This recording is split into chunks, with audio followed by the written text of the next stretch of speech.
Sí, nos faltaba. Ya, nos faltaba paciente agitado.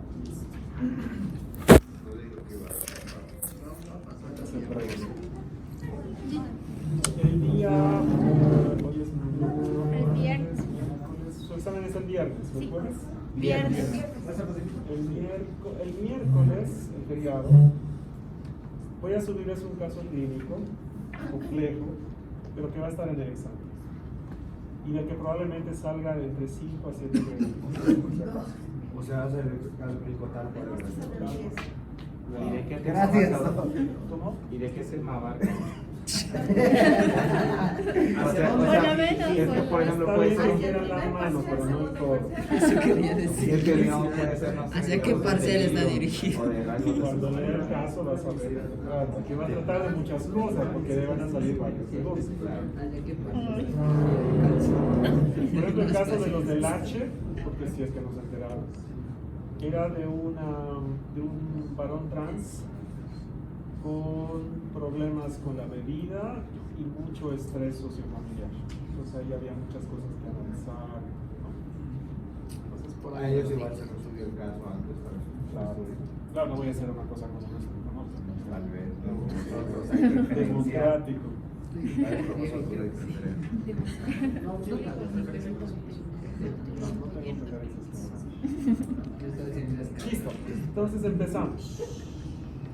La última urgencia psiquiátrica que en algún momento seguro les va a tocar atender, fija, es cuando se topen con una persona que está agresiva. Ha aumentado la actividad psicomotriz, pero no solo eso, sino que ese aumento de actividad está dirigido a destruir, a lastimar a objetos, a personas o a sí mismo. Por eso es que en relación con lo que vimos en la anterior clase de pacientes con intento suicida, cuando una persona se quiere lastimar a sí misma, también entraría dentro de esta categoría. Y de ser necesario, se utilizaría el mismo protocolo, si es que hay mucha inminencia de una lesión.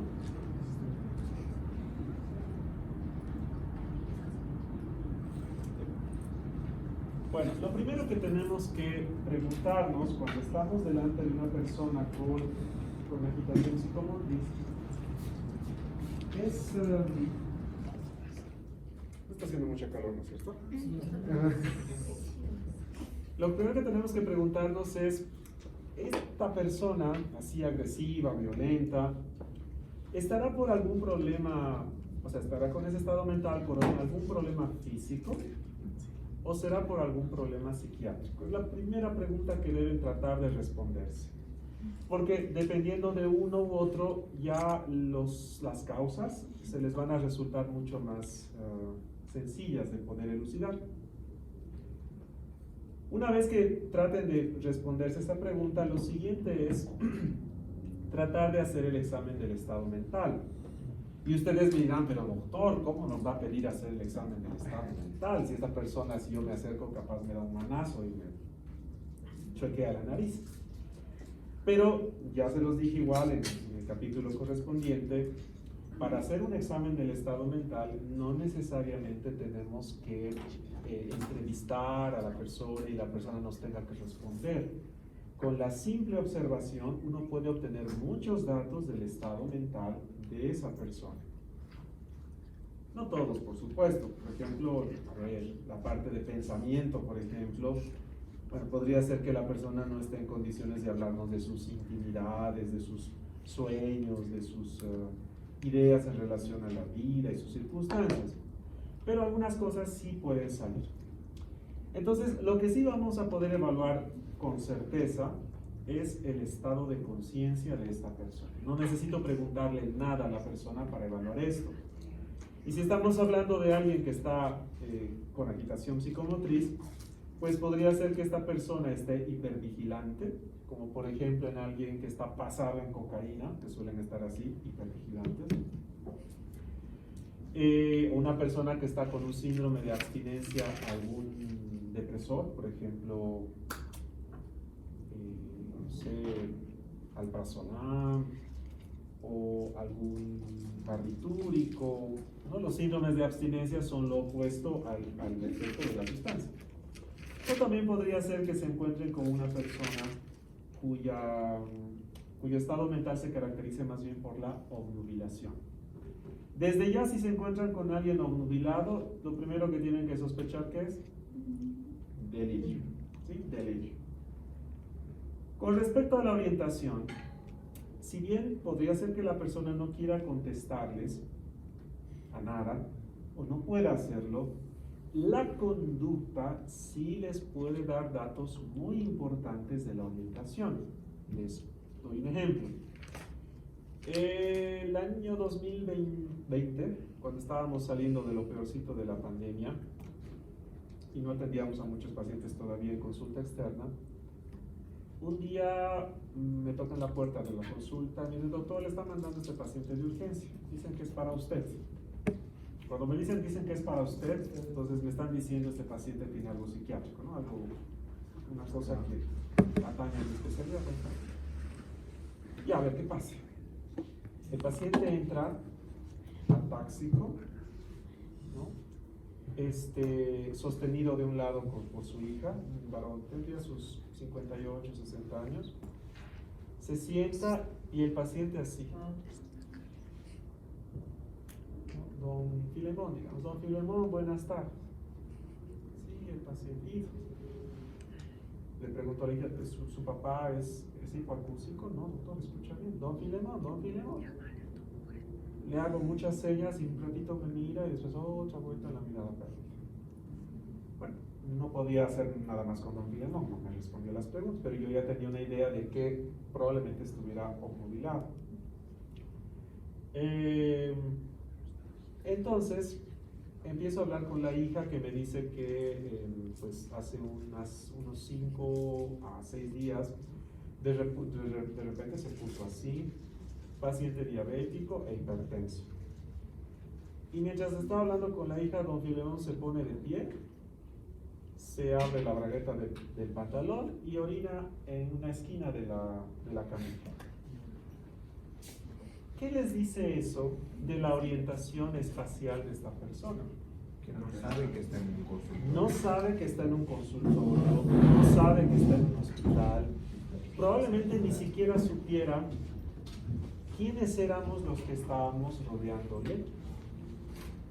Entonces, nada más vi eso y dije: este paciente no es para psiquiatría, regrésenselo para urgencias porque está con un delirio. Eso fue un viernes. El día lunes entro al hospital, me encuentro con un residente que estaba de turno y me dice: doctor, le cuento que don Filemón ha fallecido. ¿Qué ha pasado? No sabemos, doctor.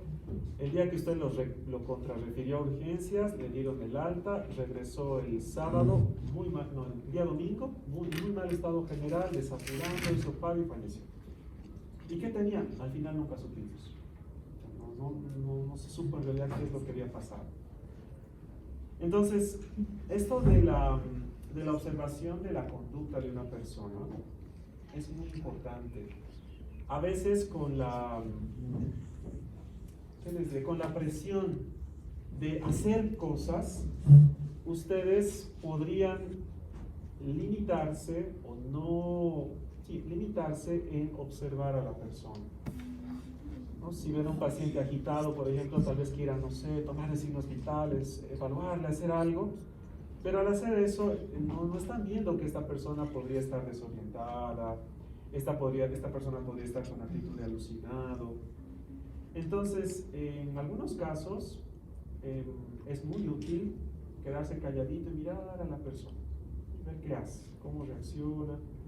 Eso les puede dar mucha información. Entonces, la conducta de la persona nos puede decir si está orientado en tiempo, en espacio, Con respecto a la orientación en persona, bueno, eso ya es más complicado de evaluar solamente con la conducta de la persona, ¿no? La conducta de una persona que está con agitación psicomotriz, bueno, es mucho más lógica de avisorar. Seguramente será alguien que estará con una posición tensa, una postura, una actitud tensa, podría tener los puños apretados, podría haber hiperactividad constante, podría haber rubicundez, un lenguaje amenazador, soez, podría haber mucha inquietud. Es muy común ver que la persona apriete los maceteros, ¿no? O que se le ingurgiten también las venas de la frente y del cuello. Si tienen buena vista, también podrían notar que las pupilas de la persona se ponen vidriáticas. Ante este tipo de conducta, si su instinto, su intuición les dice, no, esta persona a cualquier rato me da un manazo, háganle caso a su instinto o a su intuición y suspendan la entrevista. Y bueno, ahorita les voy a hablar de cómo se maneja esto, pero no traten como que de hablar más, de charlar más con la persona. En cuanto al pensamiento, les decía, una persona con agitación psicomotriz podría no estar colaborador o colaboradora, pero al momento de interactuar, es muy común que las personas griten, se enojen, riñan o se quejen de muchas cosas, ¿no? Podrían encontrarse con alguien que les diga, doctor, esto es una injusticia, ¿cómo es posible que me traigan aquí? Creen que estoy mal, los que están mal son ellos, ¿no? Entonces, el permitir que la persona vaya diciendo por qué está enojada, por qué hay tanta indignación, o qué cosas sospecha de las personas que le acompañan o que le han traído, nos podría dar datos importantes para a lo mejor sospechar que la persona tenga ideas de tipo paranoide o persecutorio, o en algún caso también ideas obsesivas de violencia. Con la sensopercepción lo mismo. Podría ser que la persona no le responda nada, pero que vea, no sé, por ejemplo, hablando sola a la persona, ¿no? Musitando cositas sin que haya nadie cerca, o con la típica actitud de alucinado de taparse las orejas, o tratando de agarrar cosas en el aire, cosas que no existen. Entonces ahí uno dice, no, esta persona está alucinando. Eso en cuanto al examen del estado mental. Lo mínimo que debieran identificar. Ya lo que es memorias, lo que es afecto, lo que es inteligencia, eso puede quedar relegado a un segundo plano. Cuando atienden a una persona con agitación psicomotriz, y si les da el tiempo, es importante también recopilar los antecedentes de violencia que tiene esta persona. Porque podría ser que ya sea conocida del servicio, que los enfermeros digan, otra vuelta doña Lola, ¿a quién habrá golpeado otra vez? Entonces, tienen que evaluar eso. Eso lo pueden ver o por la información que les aporte el personal, o también, claro, en la historia clínica. Deben recopilar información de lesiones hacia sí misma o lesiones a otras personas. También podrían recopilar información, no tanto de agresiones, pero sí de un comportamiento riesgoso o comportamiento cruel hacia personas o animales. Y tomar muy en cuenta eso al momento de interactuar con esta persona. Y acá les cuento una anécdota mía acerca de, pues, lo bobo que fui cuando estaba empezando los avatares de la consulta, o sea, cuando tenía todavía consulta privada. Resulta que una tarde estaba haciendo mis cosas y de repente me llama alguien y me dice, doctor, me han dado su número, quiero que por favor evalúe a mi hijo. Sí, claro, le digo, ¿qué es lo que está sucediendo? Porque además notaba la voz del hombre como que muy urgida, ¿no? Muy angustiada la voz. Le cuento que esta mañana ha matado a patadas a la perrita de la casa y le ha arrancado las alas a 2 gallinas. Pero sí, era necesario evaluarlo, ya está bien, tráigamelo mañana en la mañana. Bueno, entonces al día siguiente en la mañana, 9 creo que era, llegó al consultorio, 9:10 estaba ya el padre en la consulta, en el consultorio, y me dice, doctor, no quiere bajar del taxi. Mi hijo no quiere bajar. por favor trate de convencerme. Me puse la bata, que usualmente no la usaba en la consulta, me puse la bata. Y bueno, hablé creo como unos 10 minutos, estuve tratando de convencerlo al muchacho y al final bajó. Y se fue al consultorio. Ni bien me senté y vi mi escritorio, dije, soy un tonto. ¿Por qué? Yo ya tenía el antecedente de lo violento que podía ser este muchacho. Y en esa época habría abierto el consultorio, unos 2 o 3 meses antes. Tenía ahí en una de las esquinas, más al alcance del paciente que de mí, una esfera de vidrio, un globo terráqueo de este tamaño, maciza, en un pedestalcito de vidrio. El paciente se sienta, ni modo que ese rato agarre y retire eso de su vista, ¿no? Eso hubiera sido tomado como algo más bien que pudiera haber alterado a él. Pero se sienta y no me hablaba nada, y solamente me miraba así de como una manera desafiante. Yo le hacía algunas preguntas, le hice unas 3 o 4, no me respondió, y de repente agarró la esfera y le empezó a dar vueltas mientras me miraba. Y yo dije, este en cualquier momento me va a dar con esto. Hablé un poco más, hice que algunas preguntas le respondiera a su papá y él seguía dándole vueltas al globo terráqueo. Al final me respondió algunas y al final logré que me contara algunas cosas. Él estaba con un cuadro psicótico clarísimo, muy paranoide además. Pero pues en responder a mis preguntas ya dejó ahí el globo terráqueo. Entonces más bien la cosa terminó bien, porque si no capaz en estos momentos otra estaría dando la clase de psiquiatría. Entonces no, pues ni bien se fue el paciente, agarré el adorno ese y lo puse ahí al fondo del consultorio y eso lo dejé libre. Entonces, ese tipo de cosas se deben tomar en cuenta, por ejemplo, en los lugares donde se hacen las entrevistas a pacientes con agitación. Los escritorios, el lugar en general, siempre es desprovisto de objetos que pudieran ser utilizados como armas. También importantísimo evaluar la capacidad de daño de la persona. Esto incluso desde la corporalidad, ¿no es cierto?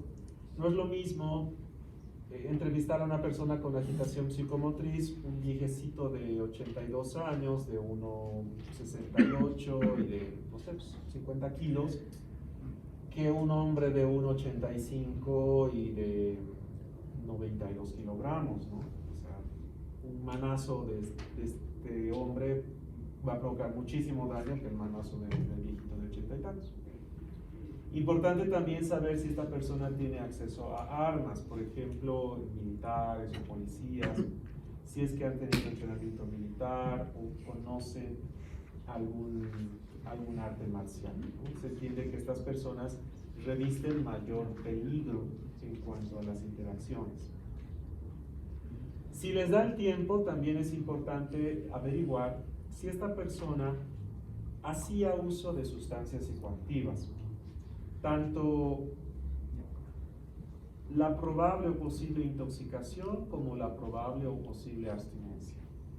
Generalmente este dato no lo da la propia persona, lo dan las personas que le traen, pero es importante porque puede ser que esta persona con agitación psicomotriz esté pasado en metanfetamina o que a lo mejor esté con una abstinencia del alcohol. En ambos casos la persona se puede agitar. Súper importante también el saber si la persona tenía alguna enfermedad neuropsiquiátrica, epilepsia, demencia,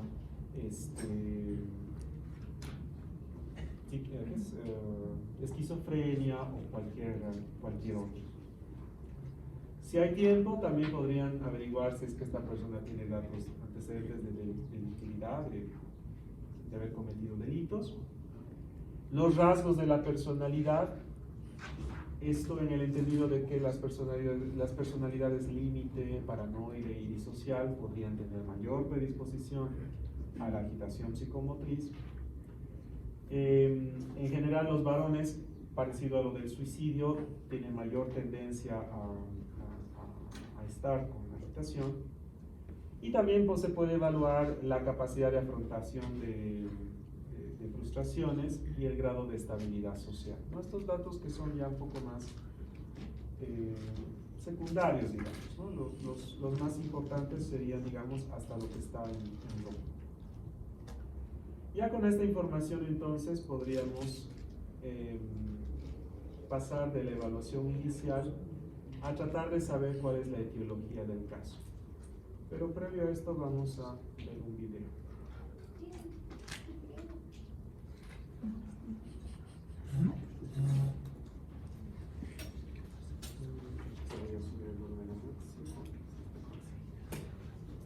Recuerden que el audio no es muy potente, entonces...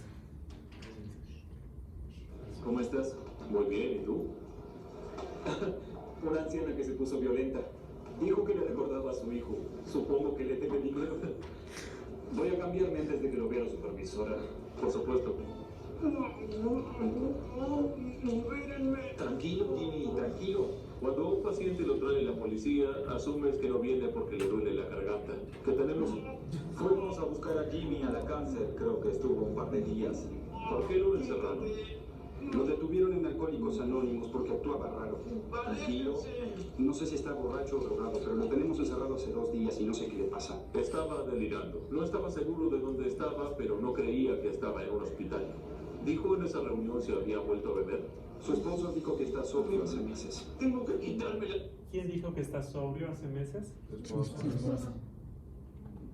Sponsor. ¿Se acuerdan de los ¿Se acuerdan de los padrinos de Alcohólicos Anónimos? Bueno, en otros países les llaman sponsors. No sponsors, sponsors. Dijo algo sobre drogas. Esta parte es importante. Pasa. Estaba delirando. No estaba seguro de dónde estaba, pero no creía que estaba en un hospital. Dijo en esa reunión si había vuelto a beber. Su esposo dijo que está sobrio hace meses. Tengo que quitármelas de la piel. Dijo algo sobre drogas. Dijo que nunca consumió. Laura, tenemos una cama para Jimmy. B5. Bien, ¿por qué no lo llevamos a la B5? Jimmy, voy a sacarte la camiseta Gracias. para ponerte una bata, ¿está Se bien? insinuó con la enfermera como si fuera un bar. Si te muestro lo mío, me vas a mostrar lo tuyo. ¿Cuál era el estado emocional de él cuando estaba entrando al cubículo de urgencias? Estaba agitado. Nervioso, ¿no es cierto? Preocupado. ¿Y qué le preocupaba? Que tenía Que tenía que quitarse algo de la Tengo piel. que quitarme las de la piel, es uno desesperado. ¿Y cómo es el estado emocional ahora que está con la enfermera? Está coqueto. Ese término coqueto, bueno, no les voy a exigir que se sepan ese término, pero en términos así muy técnicos se llama filotimia.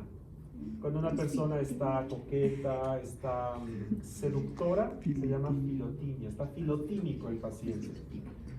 Y en general, si una persona está angustiada, nerviosa y desesperada en un momento y filotímica en el otro, en forma global, ¿qué decimos de esta persona? No, pues el síntoma emocional, la habilidad. Este hombre está con la habilidad emocional. Voy a ponerte esto, ¿sí? Suele pasar, pero era un poco raro. ¿Cómo te llamas? Me llamo Carly. Dame la mano. Carly. Ese es un nombre hermoso.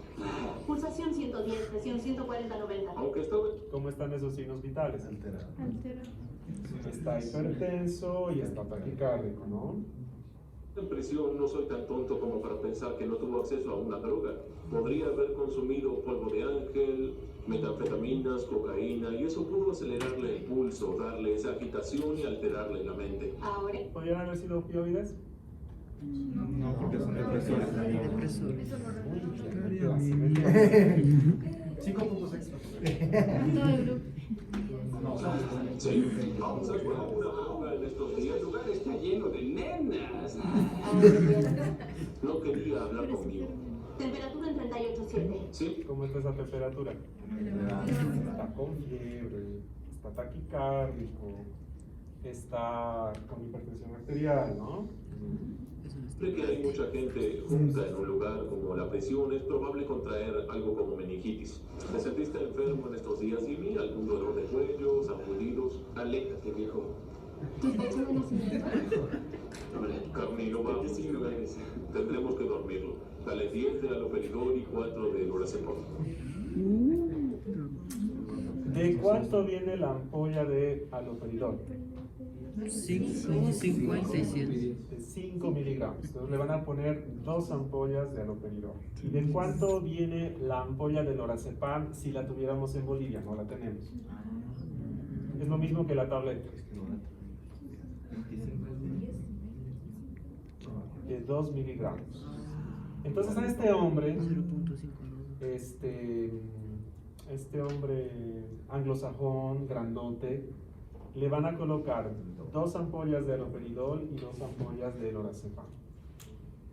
En general, y esto es por cuestión racial, los latinoamericanos, los que tenemos la piel morena, respondemos a menores dosis en general de todos los medicamentos psicoactivos.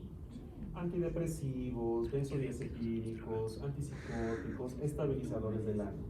Por eso es que si ustedes revisan literatura estadounidense, europea, psiquiátrica, o en general de medicina interna, deben tomar en consideración eso porque las dosis que suelen utilizar suelen ser mayores de las que se utilizarían en el contexto actual nuestro, ¿no?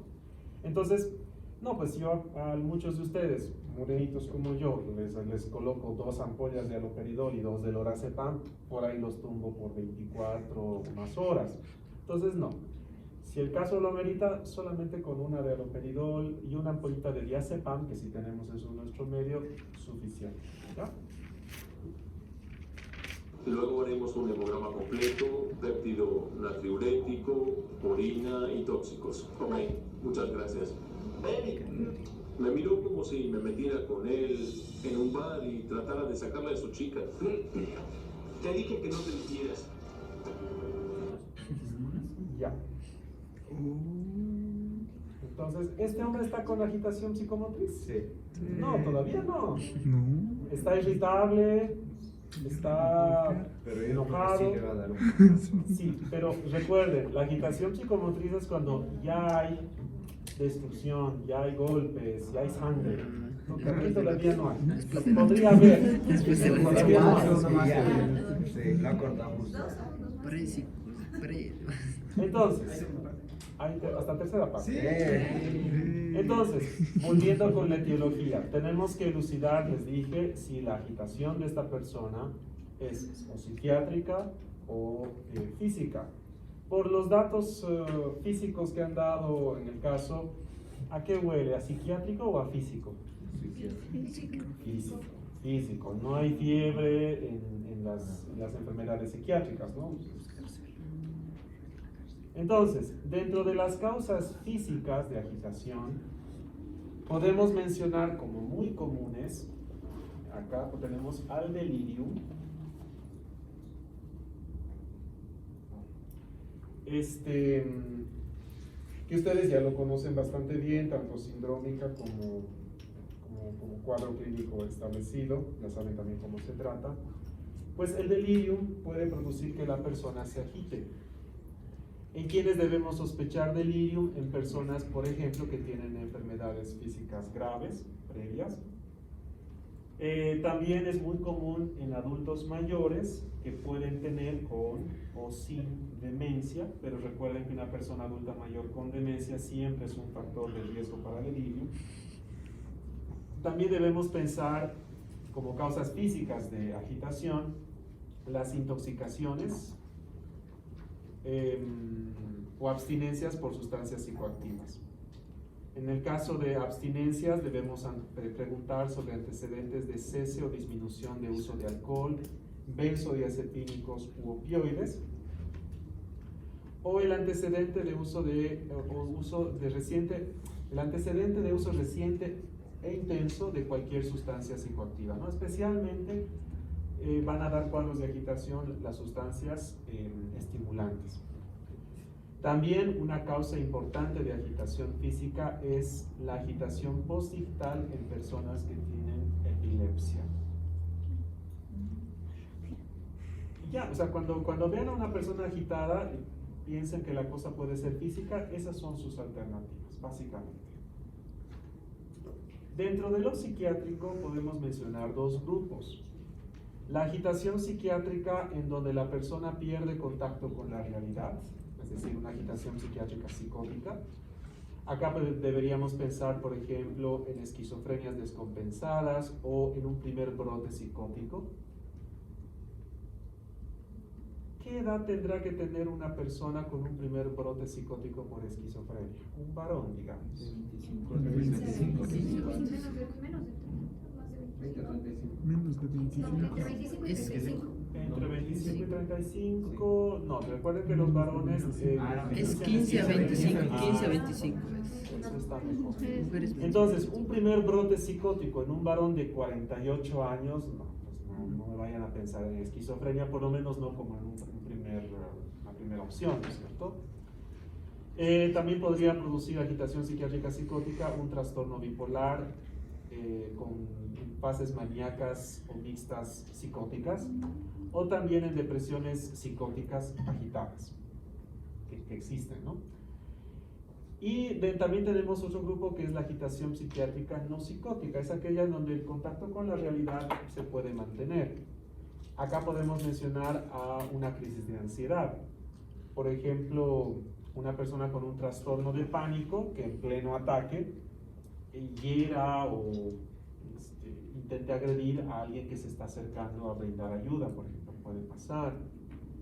O una persona que, no sé, ha sufrido una agresión sexual, que igual en ese estado así de intensa angustia pueda querer lastimar a las personas que estén cerca. También pueden aparecer cuadros de agitación psiquiátrica no psicótica en trastornos disociativos. Si ustedes recuerdan, en el capítulo de trastornos disociativos justamente, les mostré el video de esta muchacha que tenía una convulsión pero disociativa, ¿se acuerdan? Bueno, en ese estado la persona, como puede tener una alteración cualitativa de la conciencia, puede también agitarse, es decir, podría lastimarse a sí misma o a las personas que estén alrededor. También dentro de la agitación psiquiátrica no psicótica podemos mencionar a los trastornos de la conducta, trastornos del espectro autista. No todas las personas con trastorno del espectro autista necesariamente van a terminar en una agitación psicomotriz, pero quienes tienen mayor riesgo son aquellas que tienen menores capacidades, por ejemplo, para la comunicación, o tienen unas sensibilidades muy grandes a ciertos estímulos, y cuando se los expone a estos, ahí pueden desarrollar agitación psicomotriz.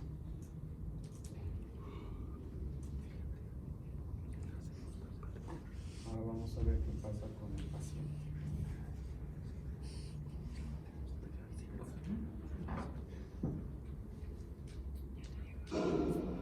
El paciente del Dr. Jordan Moscow acaba de pasar de simpático. Te dije que no te metieras. A violento. Era muy grandote y estaba claro que sabía pelear. Ya te dije que te alejaras. Oye, Jimmy, está bien. Vamos, solo quiero ayudarte. ¿Conoces a este tipo, nena? Sí, lo conozco. Vamos, puedes sentarte. Vamos. Sí, ¿qué te parece si voy por otro trago? ¿Qué Oye, dices? estoy bien así, pero gracias. No entendía que estaba en un hospital. Sí, Jimmy, esto es una sala de emergencia. Soy médico, ella es enfermera. Estás enfermo y queremos curarte. Solo debo sacar. Nadie va a sacarle sangre a mí. Quiero que todos se vayan de este lugar. Ahora sí, hemos entrado en los terrenos de la agitación. No nos dejaría sacarle sangre, así que no podía usar eso para el diagnóstico. Se suponía que no usaba drogas y que tampoco estaba bebiendo alcohol. Así que lo único que quedaba era que tuviera una infección grave como meningitis. Jimmy, tranquilo, no queremos que nadie salga herido. Nadie va a salir herido, viejo. Somos todos amigos, ¿no? Como no respondía a mis preguntas, tampoco sabía si había recibido un golpe en la cabeza que le provocara una hemorragia. ¿Todo bien? Claro, cuando los pacientes vienen de prisión, pasaron por muchas salas de emergencia. Así que le dije a la enfermera que fuera a ver si ya había estado acá. Carly, ¿por qué no vas a ver su registro? Claro. Y buscar los antecedentes que les mencioné, ¿no? Enfermedades neuropsiquiátricas, uso de sustancias, conducta delictiva, antecedentes de agresiones previas. Oye, nena, no te vayas. Oye, vuelvo enseguida. Muy bien. Todos hombres. Bien, ya regreso.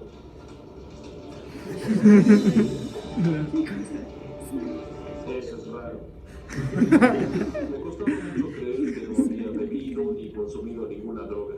Nada, ni un rastro. Esperaba encontrarlo en el sistema para comprobar que había recaído o que estaba consumiendo algo. ¿En serio está limpio? Ok, hagamos una tomografía y tenemos que ver cómo hacer para sacar la sangre. ¿Será que se va a dejar hacer una tomografía?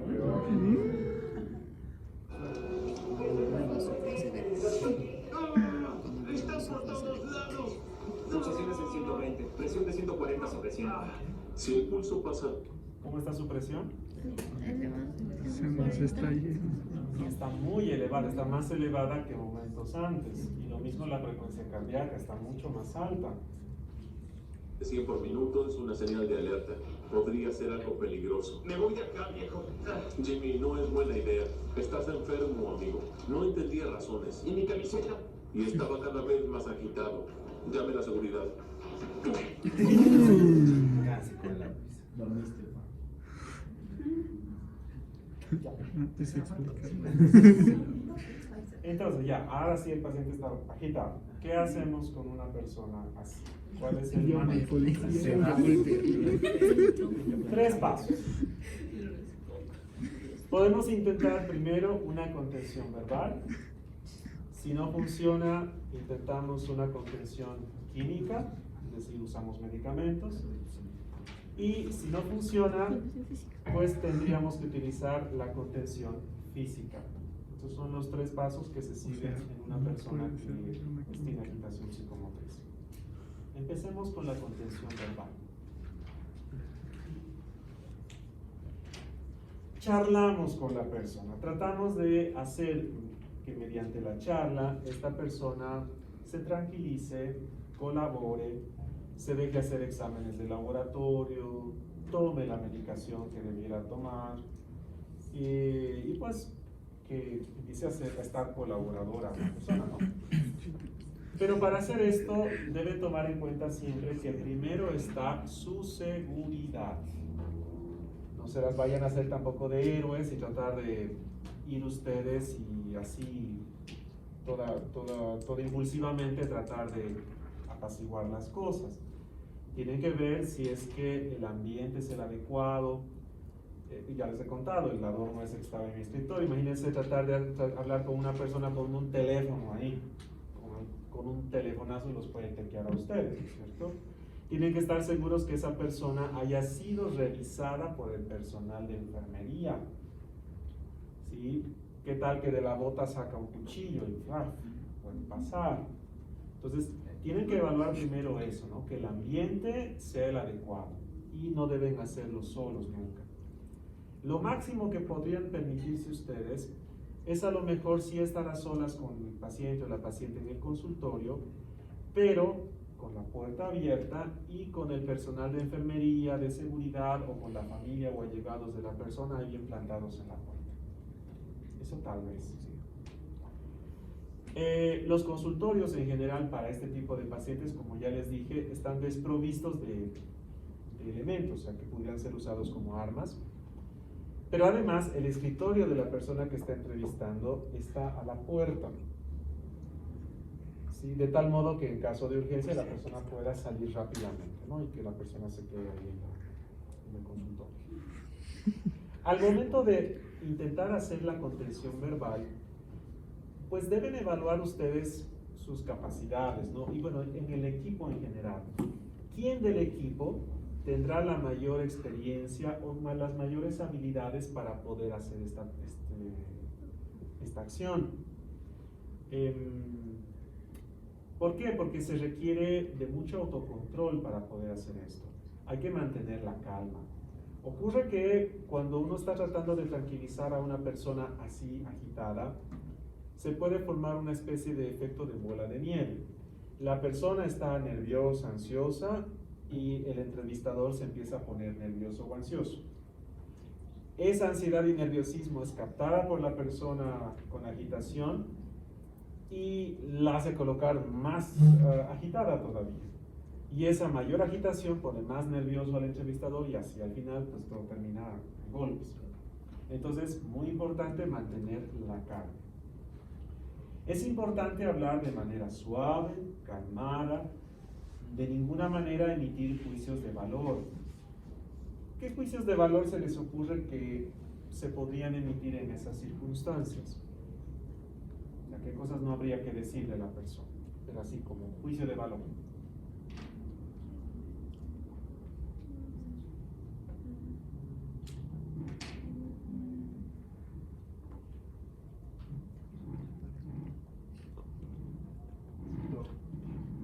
Tal vez, no sé, el paciente dice, o sea, sí es verdad, y dice, yo tengo, no sé, cinta negra en karate, y nosotros pensamos que está con idea grandecida y decirle que no sea mentiroso. Eso, no sea usted mentiroso, ese es un juicio de valor, ¿no? Es usted un irrespetuoso, ¿cómo me va a hablar así? Malcriado, ¿cómo se le ocurre decir estas cosas? Ese tipo de palabras son juicios de valor y no se deben de utilizar, porque lo único que hacen va a ser hacer enojar más a la persona.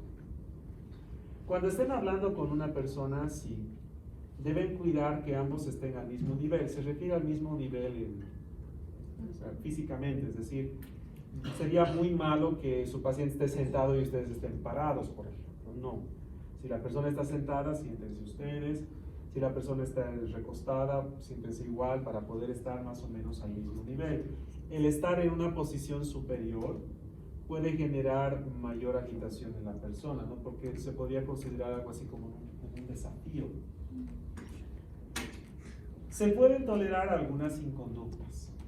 Que la persona hable fuerte, casi gritando un poco. Que la persona, por ejemplo, agarre y dé de manazos al escritorio, mientras no lo hunda ni rompa el escritorio, pues vaya y pase. Que la persona trate torpemente las cosas que estén a su alrededor, que no sé, empuje una silla o la haga caer. Ya. Deben evaluar ustedes ahí que no sean cosas que se dañen fácilmente, que no sean cosas costosas. Se podría tolerar esto, ¿no?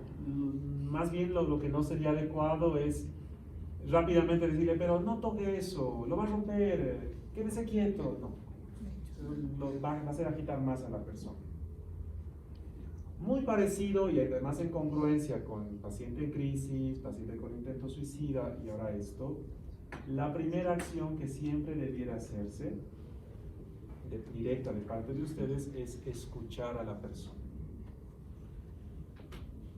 En general, las personas con agitaciones psiquiátricas, de estas que tienen esquizofrenia, de estas personas que tienen trastorno bipolar, depresiones agitadas, sí suelen verbalizar bastante, ¿no? Pueden hablarnos de sus ideas delirantes de persecución, las paranoides, las ideas de culpa, de catástrofe, de ruina. En cambio, en las agitaciones de origen físico, en el delirium, por ejemplo, o en la demencia, la persona no va a decir mucho. Su discurso va a ser muy disgregado, poco comprensible, ¿no? Quizás la escucha activa que vimos en paciente en crisis sirva más para agitaciones de tipo psiquiátrica. No digo que no debiera hacerse en una persona con agitación física, pero quizás vaya a ser más efectiva en pacientes con agitación más bien de tipo psiquiátrico. Como parte de llevarse bien en ese momento, se pueden dar, se pueden hacer acciones que indirectamente le hagan saber a esta persona que estamos de su lado, que lo que queremos es ayudar, que no representamos un riesgo o un peligro para ellos. Y para eso se pueden ofrecer algo así como ofrendas de paz.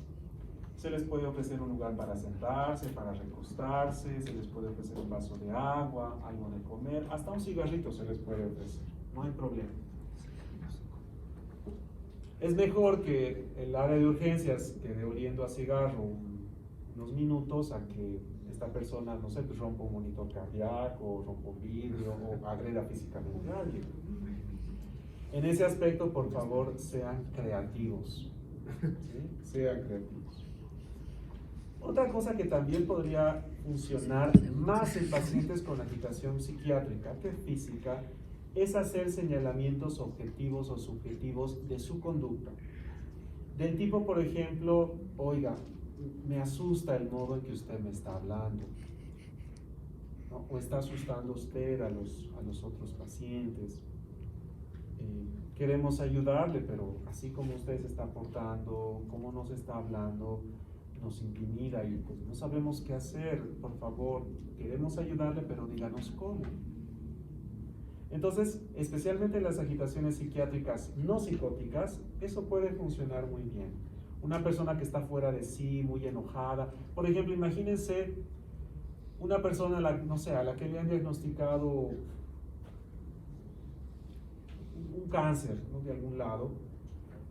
Podría estar tan furiosa hasta el momento en que una enfermera le diga, oiga, está asustando usted al resto de los pacientes. Entonces esta persona podrá decir, es cierto, estoy fuera de mí, me tengo que tranquilizar. Y la persona puede realmente tranquilizarse. Les repito, esto necesita habilidades, ¿no? Hay personas que pueden nacer con estas habilidades, que bien por ellos, les va a servir mucho en estas situaciones, pero también habemos personas que no hemos nacido con esas habilidades, pero al ser una habilidad, y eso es lo bueno, es que se puede mejorar, se puede aprender. Entonces, pues esto es como aprender a tocar guitarra. Nadie aprende tocando guitarras pues, viendo una clase teórica o leyendo un libro, ¿no es cierto? Es estando frente a personas con agitación psicomotriz. Entonces, la van a tarrear seguramente al principio, espero que no mucho, y que no les reporte lesiones físicas, pero con el paso del tiempo cada vez lo van a hacer mejor. O estarán ustedes cerca de personas que sí lo saben hacer o porque han aprendido de manera natural, y observando ustedes también van a ir aprendiendo qué hacer y qué no hacer. Bueno, resulta que no, le han hablado, le han charlado, le han dado un puchito y nada, el paciente sigue enojado y no está nada colaborador. Ni modo, ahí intentamos hacer la contención química. O el instinto les ha dicho, no, en cualquier momento me da un manazo, ¿no? Entonces, en este caso, ya, contención química. Vale la pena intentar ofrecer la medicación para que la persona la tome voluntariamente. Decir, bueno, señora, mire, está usted muy enojado, muy nervioso, muy ansioso. Le puedo dar algún medicamento que le tranquilice, que permita que nos pueda contar de mejor manera qué es lo que está pasando, para que de esa manera nosotros también sepamos cómo ayudarle. Y le puedo dar tal medicamento, ¿no? Y pueden ofrecer una benzodiazepina, por ejemplo. Si la persona no acepta y los manda por un tubo, ni modo. Se tendrá que hacer un paréntesis en cuanto a la contención química, y se tendrá que hacer un paso breve por la contención física. Contenido físicamente el paciente, después aplicamos la contención química.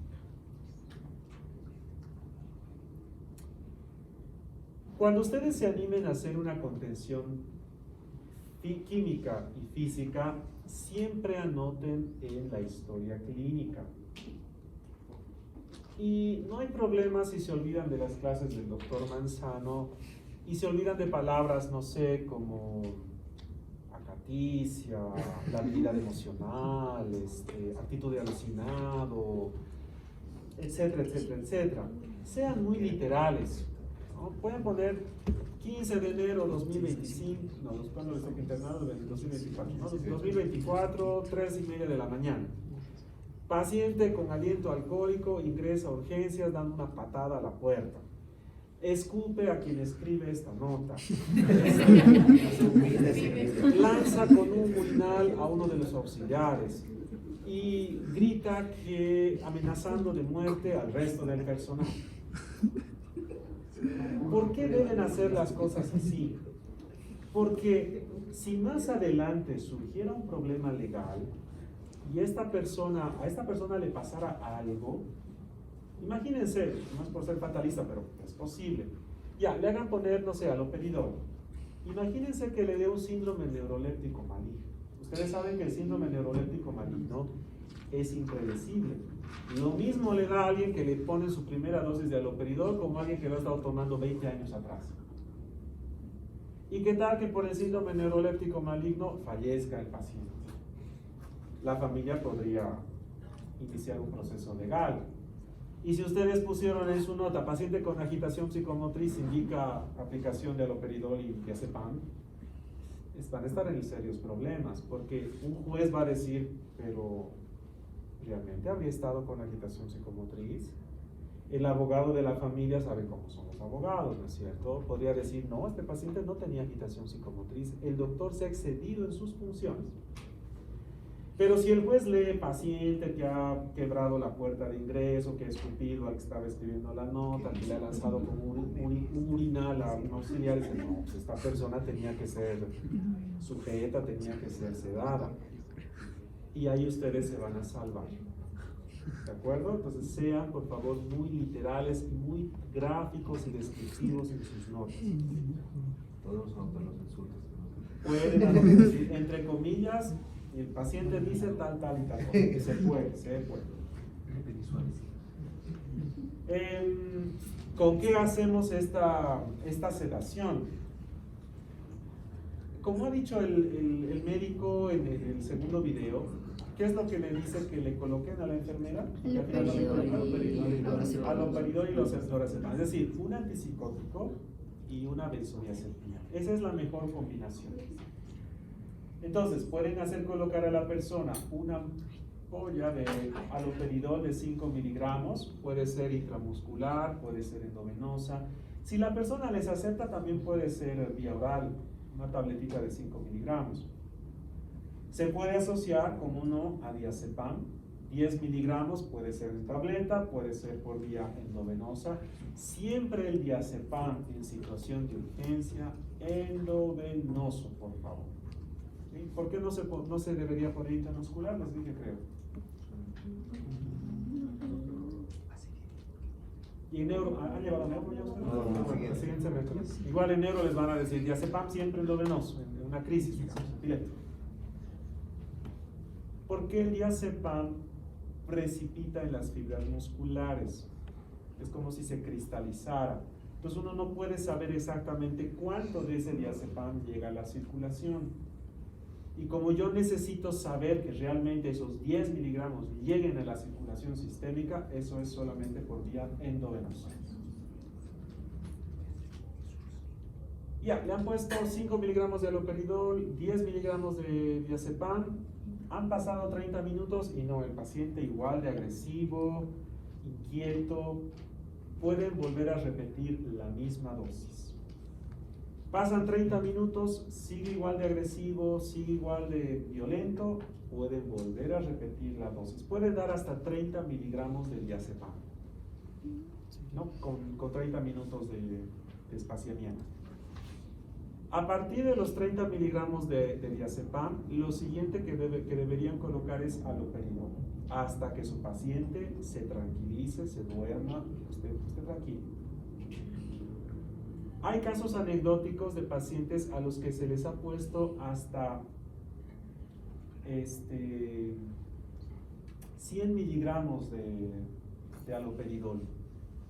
Son como 20 ampollas, ¿no es cierto? De 25 miligramos y sin mayor complicación física.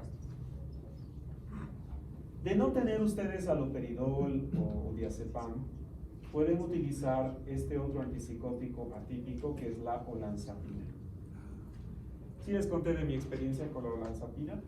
No. Sí, bueno, no les dije. Para que se den cuenta lo sedante que puede hacer. Cuando yo era residente en tercer año, me tocó rotar en el pabellón de larga estancia. Para que se haga una idea, el pabellón de larga estancia es donde están todos los viejitos y viejitas, pacientes con esquizofrenia, con demencias, pero ya muy viejitos. donde, bueno, siendo sinceros, no hay mucho que hacer. Son pacientes que han estado con su mismo esquema de tratamiento los últimos 5 o 7 años. Entonces, básicamente, a partir de las 12:30 no tenía que hacer nada, hasta las 3 de la tarde que yo salía del hospital. Entonces, él está sentado viendo la computadora, leyendo y todo. Y recuerdo que estaba con hambre. No, hambre no, deseo de comer algo dulce. Y justo en la mañana vino una visitadora de laboratorios Andrómaco, creo que era. Creo que era ese. Bueno, la cosa es que me trajeron muestras de olanzapina. Y me dijeron, doctor, es producto nuevo, le cuento que es ideal para personas con demencia porque son bucodispersables. Bucodispersables significa que se deshace en la boca. Además, la olanzapina de 5 miligramos tiene sabor a plátano y la de 10 miligramos sabor a uva. Tenía ganas de algo dulce. Y yo sabía, teóricamente, pues, que las dosis de olanzapina, las efectivas, pues generalmente empiezan a partir de los 2,5 miligramos. Y tenía la duda de si realmente sabían a plátano y a uva las dichosas pastillas estas. Pues agarré una y le di un masquito. Era la de 10 miligramos, la que supuestamente sabía a uva. Y sí, sabía a uva y sí, era muy bucodispersable, muy agradable de sabor. Eso fue a la 1 de la tarde más o menos. Para las 3 de la tarde estaba que cabeceaba. No recuerdo muy bien cómo subí al trufi que me llevaba hasta mi casa. Llegué, almorcé lo que pude y me quedé profundamente dormido. A las 8 de la noche suena mi celular y era el presidente de la Sociedad de Psiquiatría y me dice, doctor, ¿va a venir a la reunión? Teníamos reunión ese día a las 7 de la noche. Y yo, sí, doctor, sí, ya estoy saliendo. Y me estaba despertando. Entonces, fíjense, un masquito de esa olanzapina de 10 miligramos, ¿cuánto habrá sido? Pues 0,5 miligramos de olanzapina. Y me dejó así sedado, pero al punto de quedarme dormido hasta las 8 de la noche. Entonces, es buena cosa. Si en algún momento ustedes tienen acceso a esas olanzapinas, se puede con un refresquito, en una Coca-Cola, una canelita o en agua pura se puede disolver y dar a la persona para que le restaure. También se puede utilizar el diazepam vía oral, lo mismo que la vía endovenosa, ¿no? Hasta 30 miligramos. También se podría utilizar el clonazepam, pero el clonazepam sublingual. Porque el clonazepam que se traga, ese actúa a veces hasta en 1 hora, hora y media. Y si nosotros tenemos una persona con agitación psicomotriz, no, pues tiene que ser algo que actúe inmediatamente. Entonces, solamente el clonazepam sublingual. El orazepam que tenemos acá en nuestro medio solamente en tabletas, se pueden dar hasta 4 miligramos por dosis, es decir, 2 tabletas juntas. O se puede dar hasta 4 miligramos intramuscular en los países donde existe. Entonces, eso se puede utilizar con estas personas para la contención química. Si no funciona la contención química, si la persona no la acepta o tenemos que administrar vía parenteral o intramuscular o endovenosa, es que tenemos que sujetar a la persona, no hay de otra. Entonces, para hacer la contención física, deben ustedes prever de que tengan el número adecuado de personas para hacerlo. No se van a poner ustedes a intentar sujetar a una persona, ustedes y un enfermero o enfermera, no lo van a lograr y van a salir muy magullados. Lo ideal es que la sujeción se haga entre 5 personas mínimamente, para que una persona vaya a cada extremidad y la otra persona pues vaya sujetando las extremidades de la persona. Bueno, han visto cómo son las sujeciones mecánicas en los hospitales, ¿no? Básicamente son sabanillas, ¿no? Eso no debiera ser así. La sujeción debiera hacerse con estos implementos que son especiales para sujetar, ¿no? Son muy lisos, dejan un espacio apropiado para que la circulación no se corte. Y no solamente se inmovilizan las manos, las piernas, sino también el tórax.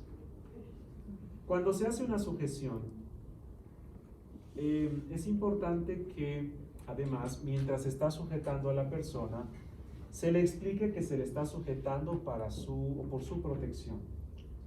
Que cuando la persona necesite, se le va a dar agua, se le va a dar alimento, se le va a alcanzar una chata o un pato para que orine o defeque.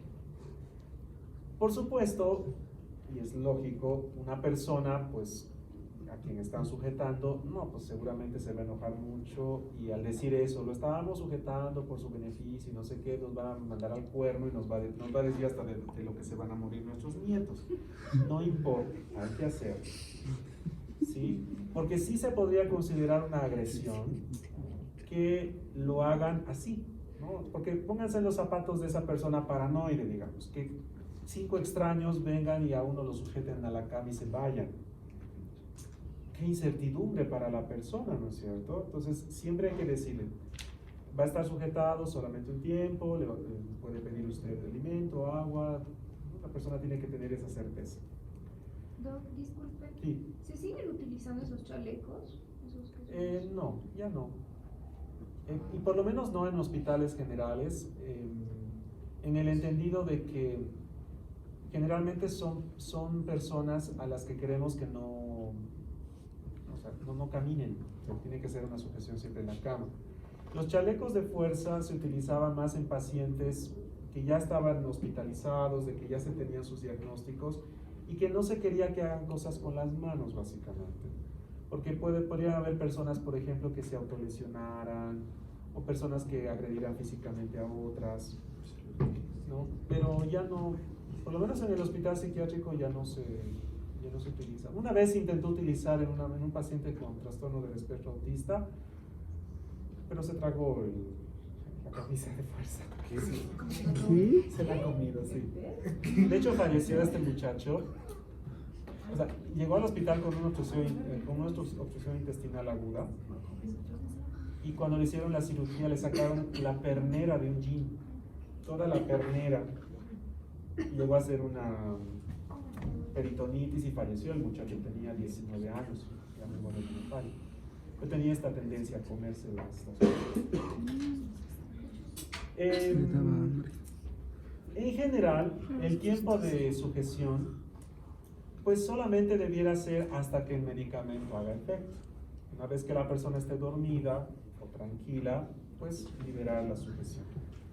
Si la sujeción va a ser prolongada de 12 horas o más, es importante colocar heparina subcutánea para evitar las trombosis, especialmente si son adultos mayores. En general, ya les he dicho, la sujeción debiera ser el último recurso y debiera utilizarse el menor tiempo posible.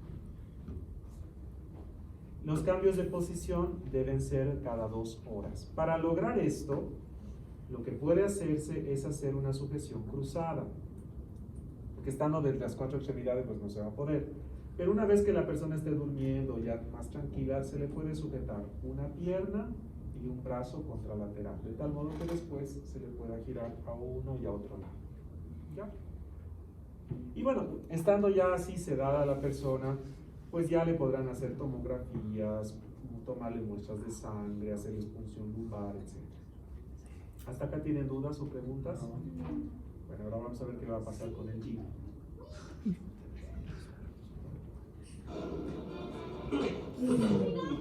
El paciente delirante del doctor Mosco se volvió violento y cuando menos lo esperaba, me golpeó en la cara. Debo admitir que me enojé mucho cuando pasó, pero no con el paciente, me enojé conmigo mismo. Debería haberlo previsto. Tranquilo, Jim, tranquilo. Me preocupaba mi equipo, si me golpeaban o si los golpeaba a ellos. Nosotros estamos entrenados para esto. No es raro que haya episodios de violencia en la sala de emergencias, así que en cuanto vi lo que pasaba, pude canalizar mi enojo y lanzarme sobre Jimmy. ¡Ah, viejo, aléjate de mí! ¡Tus piernas! Algo importante en una sala de emergencias es siempre saber exactamente qué debes hacer. Me tiré encima de su pecho, por encima de los hombros y de los codos y usé mi peso para mantenerlo quieto. Eso es algo para lo que nos entrenan. Así que mientras estaba encima de él había una persona en... Eso a los emergenciólogos, ¿no? Ustedes los han entrenado para No. hacer eso. En general esto, o sea, la sujeción de un paciente es un procedimiento de enfermería en general. Pero, pues no, pues hay situaciones, lugares donde están ustedes, el auxiliar, el chofer de la ambulancia, el sereno del hospital, y ni modo, pues entre ustedes van a tener que... No. Sereno lo va a comer. Nunca he necesitado más bien. Sí, sí, no. Siempre en el hospital psiquiátrico hablan del bautizo, es decir, de cuando un paciente los agrede, ¿no? A los residentes. O sea, en el psiquiátrico. ¿No? A mí nunca me agredieron, les cuento. Nunca lo bautizaron. No puede ser Pero esto generalmente lo hace, como les dije, el personal de enfermería. Ahora, los emergenciólogos, a ellos sí, se les hace un entrenamiento justamente en esta cuestión de agitación psicomotriz, ¿no? la pierna y una en cada muñeca para atarlo en la cama. Mientras tanto pensaba, ¿qué había provocado eso? Estaba delirando y creía que estaba cubierto de insectos. Ayúdame a sacarlos de encima. Tenía el pulso acelerado, la presión alta y un poco de fiebre. Empezaba a parecerse a un delirium tremens. El alcohol es un depresivo y esto se da unas 72 horas luego de que el paciente dejó de beber. ¿Cuánto tiempo estuvo en la cárcel? 2 días. 48 horas. Entonces, en el caso hipotético de que este hombre hubiera dejado de beber igual 1 o 2 días antes, pues sí ya está entrando en el tiempo en el que podría aparecer un delirium tremens. Puede hacer que se vayan. Afecta a unos receptores en el cerebro llamados GABA que son negativos. Cuando bebes alcohol hace que muchos de los receptores se deshabiliten. Alguien que bebe mucho todo el tiempo Ayúdenme a sacármelos. tiene esos receptores apagados. ¿Es cierto eso? Les expliqué, ¿no es cierto? En la clase de alcohol, les dije cómo funcionaba el alcohol. ¿Era así? No es que ¿No? ¿O no se acuerdan? o sea, no es que se apague, me ha dicho que baja todas las ¿Pero por la cantidad qué? de sinapsis. ¿Pero por qué? Repetitivo.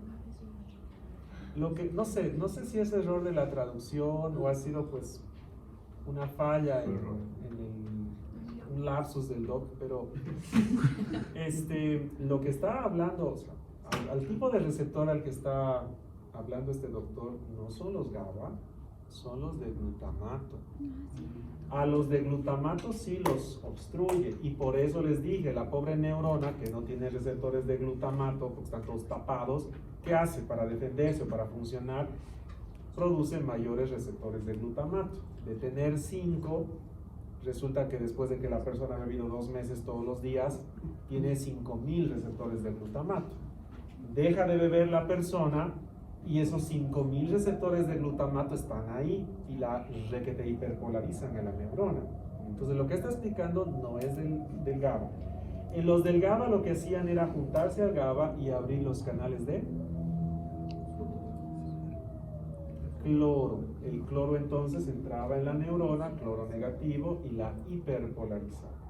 ¿Ya? Entonces no, lo que está explicando ahorita es del glutamato. Todo el tiempo. Pero cuando se saca el alcohol, lo que pasa es que muchos receptores empiezan a activarse más y más y más, y entonces se sale de control todo el cerebro. Y eso se manifiesta en un estado de agitación, temblores, ritmo cardíaco elevado, presión alta y en algunos casos alucinaciones. El cerebro se vuelve tan activo que necesita alcohol para suprimirlo, y al no recibirlo puede provocar la muerte. Tenemos que ponerle una vía. Si logramos sedarlo, hay que intubarlo. Si es delirium tremens, tendría que administrar tanto diazepam que podría dejar de respirar. Tenía que estar intubado. Se mueve demasiado. Sigue intentando, pero no podía hacerlo si seguía moviéndose y forcejeando. Te sostengo el brazo. No puedo hacerlo. Inténtalo. En cuanto pongas la vía, quiero que administres la medicación. No parecía reconocer que yo era el doctor y una de las personas que lo sostenía. Viejo, ¿por qué me hacen esto? Y se me ocurrió que podía usar eso para controlar toda esa situación. Somos 2 contra ellos 4. No podemos con ellos. Basta. Cuando un paciente deliria, debes tomarlo en tu beneficio. Las hormigas van a matarme. No quieren matarte, solo quieren la plata. Diles dónde está la plata. Van a sacarte las hormigas. Si hay una señora de 84 años que cree que es del 52 y que son su cita para el baile y es el único modo en que tome su medicación para la hipertensión, vayamos al baile. ¿Quién eres? Soy yo, Frankie. Frankie, del vecindario viejo. Frankie.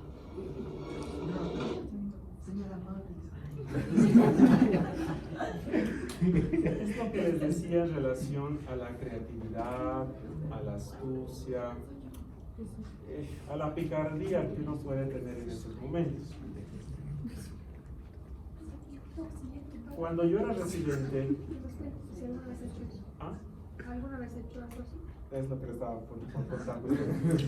Cuando yo era residente y estaba de guardia, una tarde nos llaman desde Villa Tunari y nos dicen: estamos llevando un paciente, es para ustedes, ¿no? El Hospital San Francisco de Asís, es para ustedes. ¿Qué tiene el paciente? Está loco, nos dicen, así en esas palabras, está loco. Ustedes que véanlo. Pero, ¿qué ha pasado? Parece que ha consumido marihuana, drogadicto es, nos dice el médico, el interno que nos estaba llamando. Bueno, ya sabíamos entonces que teníamos que recibir un paciente agitado que probablemente había consumido drogas. 2 horas y media después llega la ambulancia y pues sacan a un muchacho, tendría sus 19, 22 años, grande como este hombre, pero no así fornido, más bien flaquito, pero bastante alto. Había sido el hijo de uno de los dueños de alguno de los hoteles de Villa Tunari y consumidor habitual de marihuana. Y por la marihuana se había psicotizado. Entonces se había agitado mucho, había roto un televisor, un ropero, se había peleado con su papá, con su hermano. De hecho, el papá o el hermano, uno de los dos, estaba con una lesión escoriativa en la nariz. El muchacho se nota que había sido también golpeado y lo habían traído como una momia envuelto en cinta masking para que no se mueva. Estaba así entonces lo metieron hasta el consultorio y no, pues el paciente, la típica, ¿no? Malditos, ¿cómo es posible que me traigan hasta acá? Yo no estoy mal. Los voy a denunciar, ¿no? Acusando al padre y al hermano.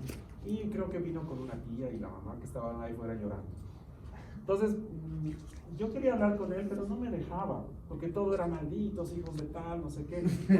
Entonces le dije, no sé, Eduardo, digamos, ¿no? Eduardo, ¿desearías que tu papá y tu hermano salgan de cosas? Sí, que se vayan, esos malditos. Bueno, entonces le dije, por favor, retírense. Como estaba así y no se podía mover, le dije, ¿quieres que te soltemos? Sí, por favor, me dice. Bueno, pues le dije al enfermero que corte los cintas más y se quedó así. Me fijé mejor y tenía alguna cosa sosteniendo ahí en la mano. Y a modo de hacerle charla, dije, ¿qué tienes ahí? Y me dice, es mi máquina del tiempo. Y le digo, ¿cómo así tu máquina del tiempo? Y bueno, me explica que él había inventado una máquina del tiempo, que su familia quería apropiarse de su invento, se la quería quitar. Y me dice que además estaba malograda, se había arruinado. Mire, me dice, agarra, y era un cantarito de barro.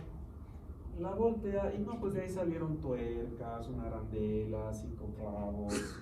Esa era la maquinaria de su fabulosa máquina del tiempo. Entonces, como se había peleado con su papá y con su hermano, tenía una herida contuso cortante en la frente. Y le digo, pues sí, mira, no es necesario que estés acá, ni en ti. Pero me doy cuenta de que tienes esta herida, yo soy médico y me gustaría curarte. Porque incluso tal vez hasta necesites un par de puntos. Y me dice, ¿usted cree? Sí, le digo, es cosa de que te revise, pero mira, acá no tengo con qué revisarte, vamos aquí a la enfermería y te reviso. Ya, me dice. Previamente alerté al enfermero de que la familia se retirara del pasillo, ¿no? Porque no la vieron. Entonces me fui con el paciente, voluntariosamente, cruzando el patio, es un patio enorme, hasta el pabellón de agudos varones, donde no, claro, pues no lo dejan entrar, pero la puerta, que es maciza, se cierra con llaves. Una vez adentro, él, por mucho escándalo que hubiera hecho, ya no podía salir. Pero entramos, fuimos hasta el área de enfermería del pabellón, lo hice recostar en la camilla, le hice una curación, no necesitaba puntos, cubrí su herida y le dije, bueno, mira, ya está curada y todo, pero esta herida ha estado descubierta por varias horas, entonces te puede dar tétanos para colocar la vacuna antitetánica, tenemos, ya me dice. Y al enfermero le digo, por favor, prepárenme una vacuna antitetánica, y le guiñé el ojo. Y ya, pues el enfermero ya sabía. Agarró una ampolla de levomepromacina de 5 miligramos, una ampolla de haloperidol 5 miligramos, el paciente se arremangó, le colocaron en el hombro y en 3 minutos estaba profundamente dolido. Ese era el código. ¿Ah? Ese era su código. Vacuna antitetánica. O sea, era lo que se me ocurrió. Sí, cuidado ahí. Pero es como el enfermero no sabía qué cosas poner. Ah, no, pues es que es muy común que a personas con agitación psicomotriz o muy psicóticas se le colocara esa medicación. Además, con el niño ya no había dónde perderse, ¿no? Entonces, no hubo escándalo, no pataleó el paciente, no peleó, no hubo gritos, lloros. La familia se quedó mucho más tranquila, entonces se ahorró mucho drama con ese procedimiento. La enfermera confundida. ¿Ah? Y la enfermera me había traído una antitetánica. No, más bien no sucedió eso. Entonces, a eso se refería, y bueno, también acá el doctor toma este punto, ¿no? Hay situaciones donde hay que ver un poco cuál es el beneficio, el riesgo, y un poco, pues, no romper la norma, pero doblarla un poco. Bueno, vamos a ver en qué termina el Jimmy. ¿Quién eres? El doctor Moscow le sigue la corriente a los delirios de su paciente en un intento por administrar la medicación que necesita. Soy yo, Frankie. ¿Me recuerdas? Del vecindario viejo. Intentaba aprovechar sus delirios. La idea era lograr que se concentrara en una parte de esos delirios para alejar su mente de las partes en las que yo no quería que se concentrara. En realidad lo que quiere es dirigir su atención hacia él para que deje de prestar atención a quienes le estaban sujetando la mano. Es lo bueno de las personas con delirium, no tienen mucha capacidad para tener esta atención simultánea. Frankie. Sí, vivía en la misma calle que Mikey. Mikey. ¿El hermano de Jim? Exacto, el hermano de Jen. No estaba seguro de quién era Frankie, pero iba bastante bien con su delirio. Frankie, ¿por qué no hacen esto? ¿Quieres la plata, Jimmy? Tienes que decirles dónde está. ¿Te dejarán ir? No sé de qué plata hablan. Bien, entonces debes demostrarlo. ¿Cómo? Deja de forcejear. Muestra que no tienes nada que esconder. Hay una delgada línea entre lo ético y la necesidad de tratar al paciente. Si es ético o no aprovechar los delirios del paciente, no lo sé. Pero sí sabía que tenía que controlar la situación para poder ayudarlo. ¿Cómo puedo confiar en ellos? Escucha, Jimmy, no creo que tengas otra opción. Así te sacarán las hormigas. Dejó de forcejear tanto porque se concentró en ver quién era yo, de qué plata estaba hablando y dónde podría estar. Creía que era un delirium tremens, pero no habíamos podido hacer exámenes, así que no podía descartar un derrame cerebral o alguna otra cosa grave. Tenía que sedarlo para poder hacer una tomografía y una punción lumbar. Tranquilo. Eso es, tranquilo. En ese momento, la enfermera pudo ponerle la Ya vía. está. Bien, 20 de tomidato y 100 de succinilcolina. Esto ya son ligas mayores, ¿no? Esto ya va más allá de, de la sedación a paciente agitado. Acá lo van a anestesiar, porque le están dando etomidato y succinilcolina, es decir, un potentísimo sedante más un paralizante muscular, ¿no? Que es la succinilcolina. En cuanto pusimos la vía, pude volver a mi papel de médico. Trae el equipo para intubar y llame a la terapia. ¿Por qué lo van a intubar? Porque le están poniendo succinilcolina, pues se le va a haber un paro respiratorio, ¿no es cierto?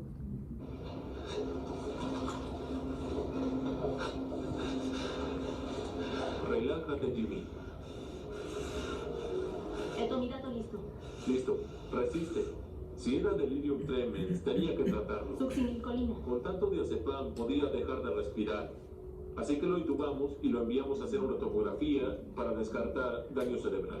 Por eso les dije, los delirium tremens se atienden generalmente en terapia intensiva, porque se ponen altas dosis de diazepam.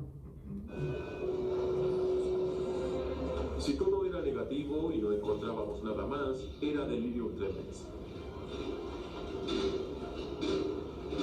¿Y la tomografía? Todo normal. Prepárenlo para la punción lumbar. El hemograma. Bien, gracias. Y hay alguien en la sala de espera que dice ser amigo del paciente. Ok. Enseguida regreso. Ok. Por fin tendría algunas respuestas. Mejor tarde que nunca. Sí, estuvo sobrio. Duró casi 20 años. Pero eso cambió hace un mes porque tuvo un problema. ¿Cómo? ¿Perdió el trabajo? Aún no, pero sí a su esposa. Lo dejó. Los nuevos datos vinieron bien, porque no tenía que preocuparme por nada más. Seguro era delirium tremens.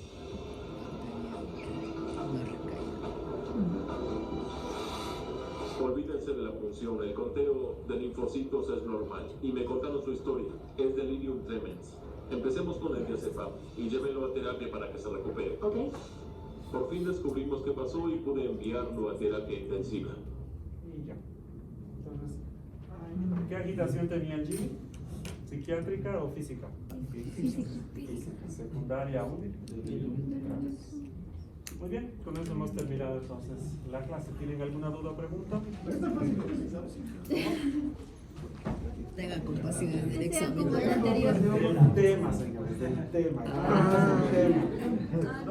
Entre el examen. Va a entrar al examen. Que sea como el segundo parcial. La levofluracina que usted dio como esquema es a cuenta de la onazaparina que nos dio como esquema. No. La levomepromacina es otro antipsicótico típico que es muy sedante. Digamos que la levomepromacina fue el sustituto del diazepam o del lorazepam que les dije acá, porque el haloperidol es el antipsicótico de siempre. La levomepromacina es un muy buen antipsicótico sedante, pero ya no llega en ampollas. Algo pasó, ya no lo traen, pero es muy buena combinación. Dos antipsicóticos en este caso, pero uno muy sedante y el otro muy potente más bien. La agitación psicomotriz siempre tiene que llegar a daño. Por definición, sí. O sea, tiene que ser algo donde la persona haya destruido, lastimado, dañado a algo o a alguien. Ya, y si está gritando, exaltado, nervioso, lo defines como un paciente en crisis. Podría ser, sí. Es que todo esto le digo porque, bueno, el sábado fui al hospital y llegó una paciente mayor de edad, se cayó y tenía un chavo nada más. Entonces le tenían que estudiar tomografía y demás. Y la hija nos contó que ella suele tomar haloperidol de canoato todas las noches. Tomar haloperidol de canoato. El haloperidol de canoato viene en el caso en pastillas. Vienen ampollas de 50 miligramos y se pone una vez al mes. Bueno, es que está escrito lo que el médico puso de canoato cada noche. Pero yo fui de la hija y me dijo, toma haloperidol todas las noches, solo Entonces, mejor. ya, entonces no, debe ser Pero en el tabletas. escrito estaba de canoato. No, eso no estaba con ya. Y que justo se le había acabado y la de esta noche ya no iba a tomar, o sea, había tomado esta noche.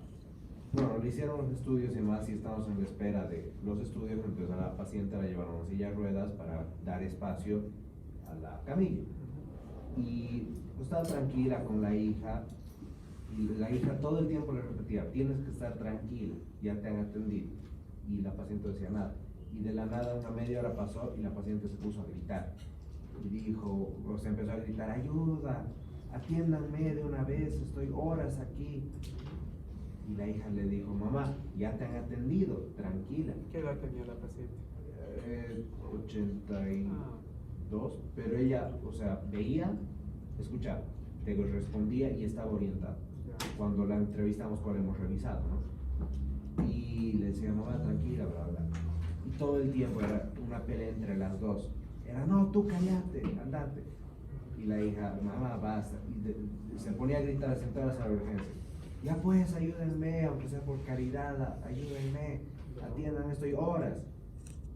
Y nadie le daba bola, o sea, pasaban y le decían, señora, ya le van a traer los estudios, y al que pasaba le agarraban. Entonces, o sea, estaba tenso y a mí el doctor me dijo, a ver, anda a ver qué pasa. Pero bueno, y fui y le dije a su hija, siempre se pone así, y me dijo, de vez en cuando. Y ahí yo le dije, toma algo, y el periodo le dije, y cuando toma, me echó anoche, se bla, bla.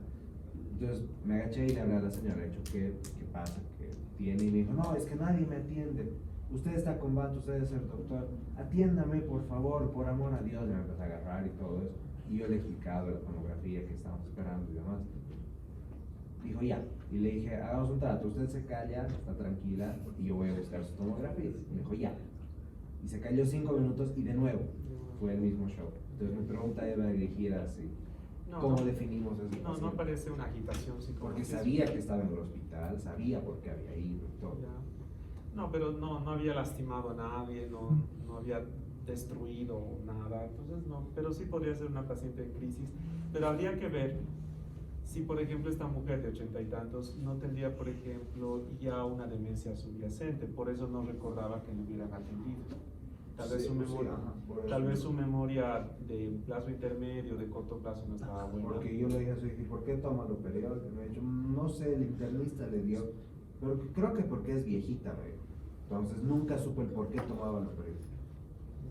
Ya, pero es que la aloperidol tampoco se da porque sí en personas con demencia. Tal vez ya tenía un trastorno psicótico que se puede dar en personas con demencia y por eso le dieron.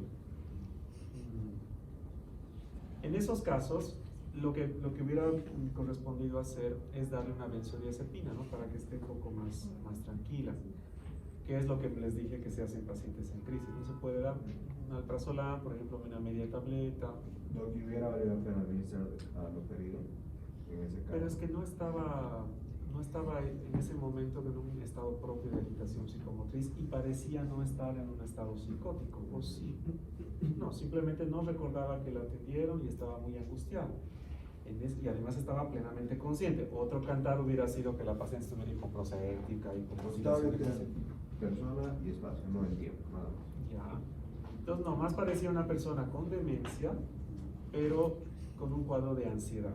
Entonces, en ese caso, lo que corresponde es haberle dado una benzodiazepina, un alprazolam de 0,5 miligramos, podría haber sido una opción. No he hecho nada, he esperado que lleguen y la Sí, despachan. porque no, sí. ¿Y tenía algo? ¿Salió algo en la tomografía? Es que usted era su chichón y lo más que eso era que no habían defecado hace 5 días. Y ya han hecho ecografía y demás y todo salió bien, entonces están esperando eso y la dieron de alta.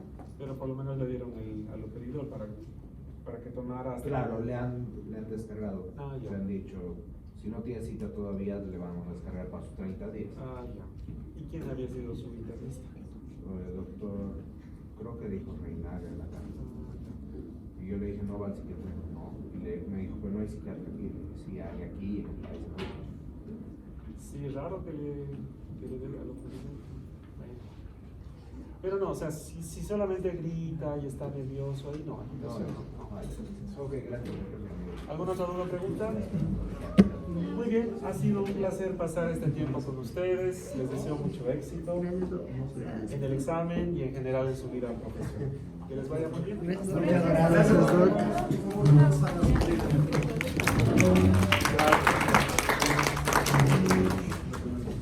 Si me lo pueden apagar, por favor.